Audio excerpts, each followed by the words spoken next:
আসসালামু আলাইকুম। আশা করছি সবাই অনেক ভালো আছেন। স্বাগতম আমার ইউটিউব চ্যানেল এবং ফেসবুক। আজকে আমি আলোচনা করব একটা বিজনেস শুরু করতে গেলে বা একটা বিজনেস করতে গেলে কি কি ভুল করে মানুষ, যে কারণে তার 2-1 বছরের মধ্যে তার বিজনেস বন্ধ করতে হয় এবং সেই ভুলগুলো কিভাবে আপনি এড়িয়ে যাবেন এই বিষয়ে আজকে আলোচনা করব। তাই ভিডিওটি সম্পূর্ণ দেখবেন। চলুন শুরু করি।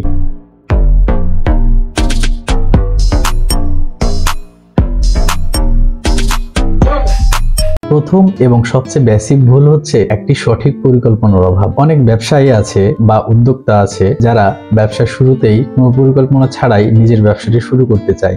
ওই বিষয়ে তার কোনো জ্ঞানই নাই, অন্য আরেকজনের দেখে সে নিজেই বিজনেস শুরু করতে চাচ্ছে। তো মাঝপথে গিয়ে দেখে যে সে আর এটা কন্টিনিউ করতে পারছে না, তখন বাধ্য হয়ে তাকে ব্যবসাটা বন্ধ করতে হয়। এই সমস্যা থেকে সমাধান পেতে হলে আপনাকে অবশ্যই ব্যবসার সঠিক একটা প্ল্যান তৈরি করতে হবে এবং আপনাকে একটা রোড ম্যাপ তৈরি করতে হবে যে আপনি কোন রোডে বা কোন ট্র্যাকে আপনি নিজের বিজনেসটা সামনের দিকে আগাবেন, এরকম একটা রোড ম্যাপ থাকতে হবে এবং ওই রোড ম্যাপ অনুযায়ী আপনাকে চলতে হবে এবং একটা সময়সীমা নির্ধারণ করতে হবে যে আমি এতদিনের মধ্যে এই ব্যবসা থেকে সফলতা হব। দ্বিতীয় ভুল হলো ফাইন্যান্সিয়াল ম্যানেজমেন্ট প্রবলেম। তার আয় ব্যয়ের হিসাব যদি সঠিকভাবে পরিচালনা করা যায় তাহলে সেই ব্যবসা কখনো সামনের দিকে আগাবে না, তার ব্যবসা 2-1 মাস পরে বন্ধ হয়ে যেতে পারে, কারণ আয় এবং ব্যয়ের হিসাবটা সঠিকভাবে করতে হবে। প্রয়োজনে ভালো অ্যাকাউন্টেন্ট নিয়োগ দিয়ে ব্যবসাটা পরিচালনা করতে হবে। 3 নম্বর ভুল হচ্ছে সঠিক পণ্য সিলেকশন না করা। আপনি যে প্রোডাক্ট নিয়ে কাজ করবেন এবং সেই প্রোডাক্টটা মার্কেটে কেমন চাহিদা আছে এবং আপনার কম্পিটিটর কারা, মার্কেটের প্রাইস ভ্যালু কেমন,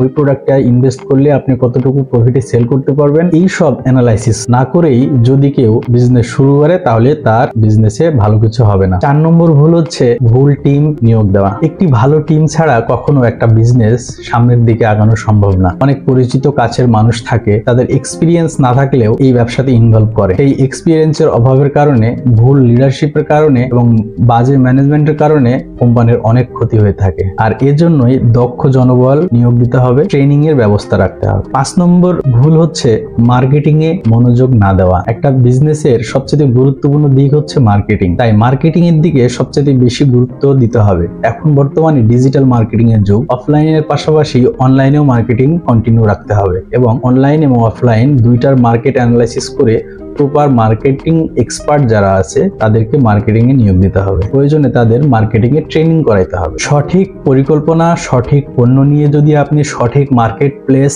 করে যদি সামনের দিকে আগাতে চান তাহলে অবশ্যই আপনি আপনার ব্যবসাতে সফল হতে পারবেন। ব্যবসার এই ভুলগুলো এড়াতে পারলে আপনার সাফল্য সম্ভাবনা অনেকটাই বেড়ে যাবে। যদি ভিডিওটি আপনার ভালো লেগে থাকে তবে লাইক, কমেন্ট এবং শেয়ার করতে ভুলবেন না। আর প্রতিদিন আমার ভিডিও দেখতে আমার ফেসবুক পেজ এবং আমার ইউটিউব চ্যানেলটি সাবস্ক্রাইব করুন।